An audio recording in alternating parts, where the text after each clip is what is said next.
and what keeps myths alive. So big hand for Tristram, please. You all seem really nice, so I thought I would risk opening with some new stuff about London, seeing as we're in London. Are any of you from London? Maybe by a noise or a show of hands or both. Outside it is now one of the lost underground rivers of London.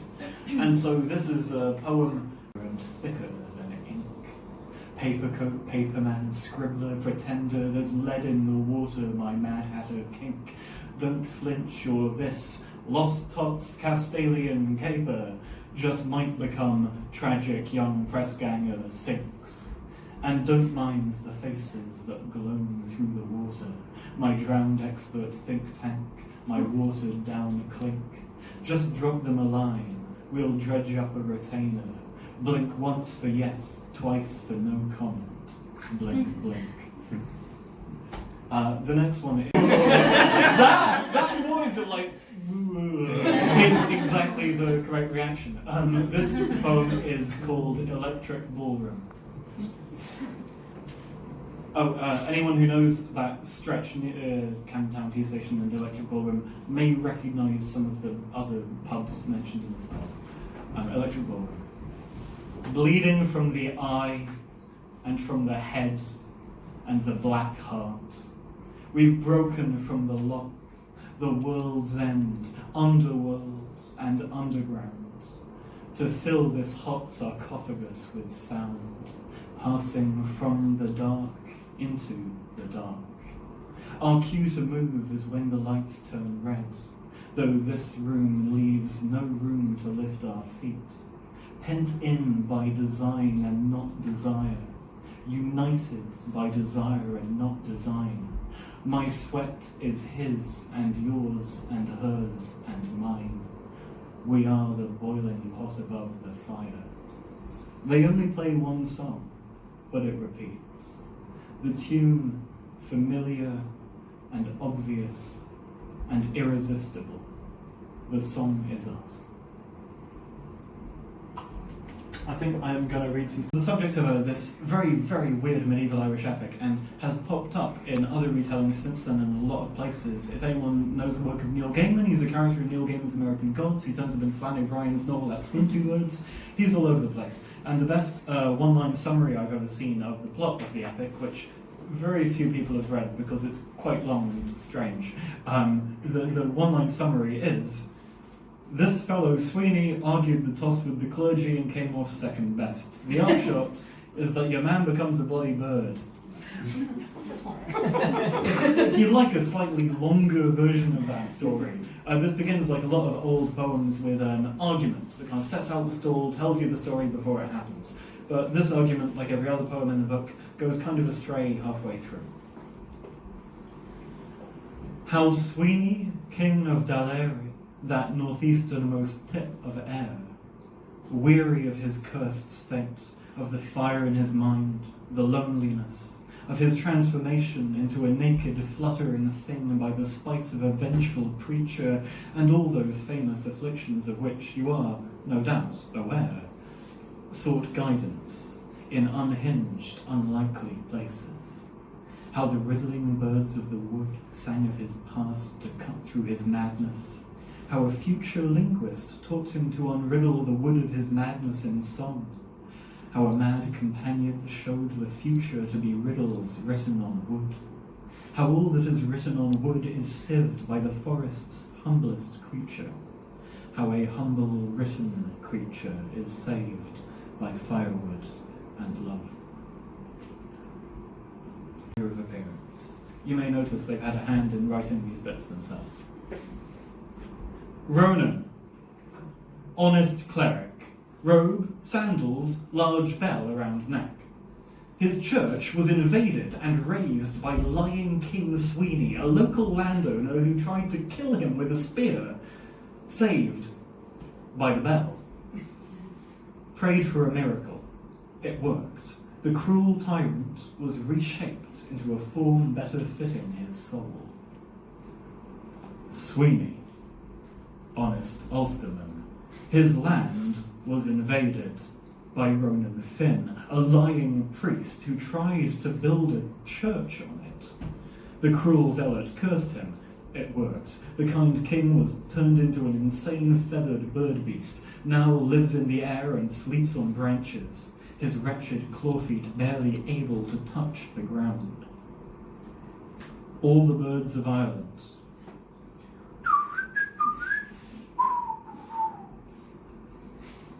Prof. Etymologist.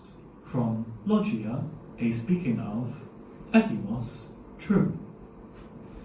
Tom, or Turley god, four-piece suit, no shoes, mad seer and singer, poor, poor Tom.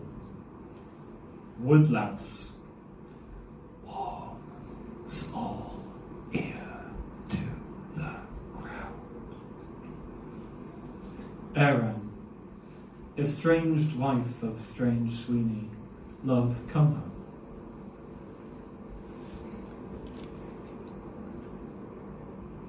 This is Sweeney alone knows the name of every tree in Ireland.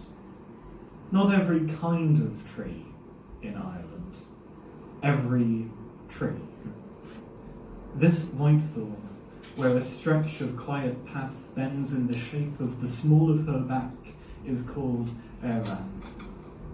This cherry, where she counted every dot on a tame bird cherry ermine moth, is called Aram. This willow, where he perched and called Aram, till it became a sound, Aram, without a face.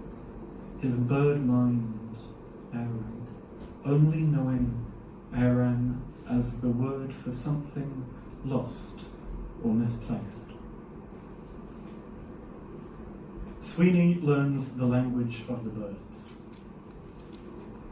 Utterly barking, up the wrong tree for the season, thorn and brush piercing his naked skin, Sweeney halts in his howling, listens, hushed, caught on the wind and held a song fainter than breath and cold. Sweeney embraces the little melody, takes to the air and raises his ear. Who killed Cock Robin, cracked his bell, broke his quiet chapel? Twig-boned, he flits from brook to dale, a shivering, clothless cripple. Who lost his lover, lost the land, lives by his wits and has none. His life is pith and bitter rind, and teeth too sharp for wisdom. And Sweeney, listening from the sky to the lark's soft voice below, remembers Ronan's curse and Aaron's kiss, Daleri's hearth of golden embers. Since every question starts with why, and every answer comes to this, he shrugs a gooseflesh shoulder, shakes from his cheek as it freezes a tear. And now we cut to the etymologist. Poem. Also, part of the reason it's called Woodsong, which is a title I was in two minds about for a very long time, is it's kind of a pun. If you go back to really early English, there were two words, both spelt the same way, both pronounced the same way, that were both wood, like homonyms. But wood could mean mad or frenzied or deranged.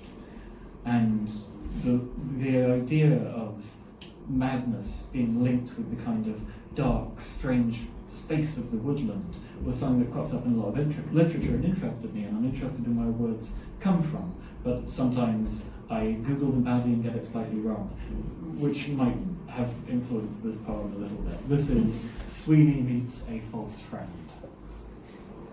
Coughing up soot, Sweeney sprawls in the grate at the foot of the chimney long drum of the hearth of a great etymologist.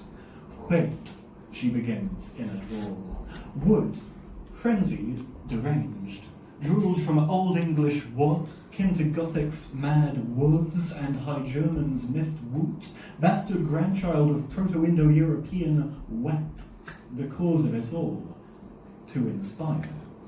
From wet's feverish, fervering or ferventum, fire, and its burbling pot, we get the Old Irish fifth, meaning poet. Old English is worth or song. Old Norse is other, like author. You see? But Sweeney still can't for the trees. Now, that a whole bunch of poems by T.S. Eliot were inspired by it.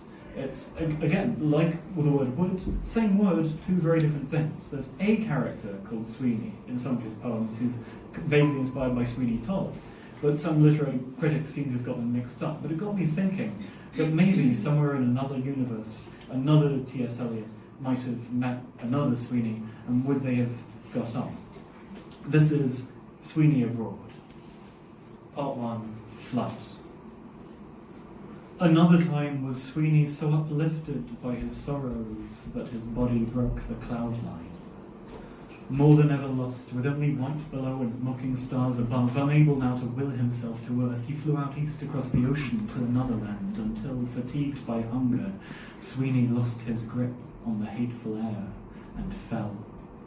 Sweeney awoke in dense, bruised forest, aching from his landing at a place where rivers slowed and curved to form a pool, and yes, delirious and shaking, he spied the cool green watercress that curled along its lip.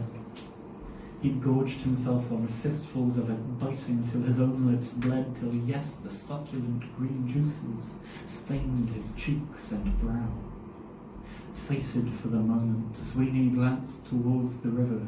In its surface saw himself twice staring, twice, two Sweeneys, red lip, green cheek, wild of eye, both staring back. "Who are you?" asked Sweeney. Other Sweeney answered through his lipstick and green makeup, "Call me Tom, poor Turleygod, poor Tom." Poor Tom predicts the future. "This one should be ver lieb, I think, or something near enough," says Tom. Sweeney does not know what to say to this, so nods. Tom invites him in.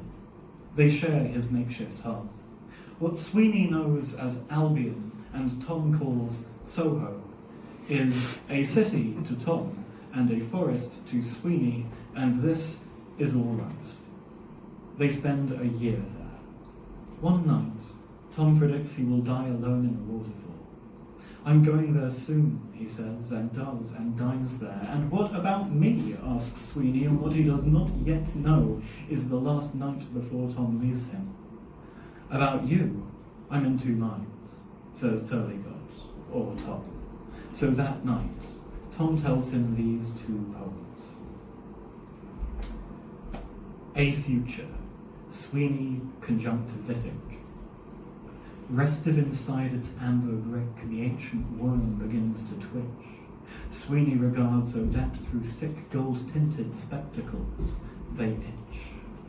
"Life is life and death is death," he sang, back when he knew the tune, tickling the yellowed keys. Stale breath. He nictitates a yellow moon. Luciferous, skin cold and wan, she mimes the gesture meaning fire. Sweeney draws two, strikes up a swan, lights hers, for where there's smoke, desire. 4.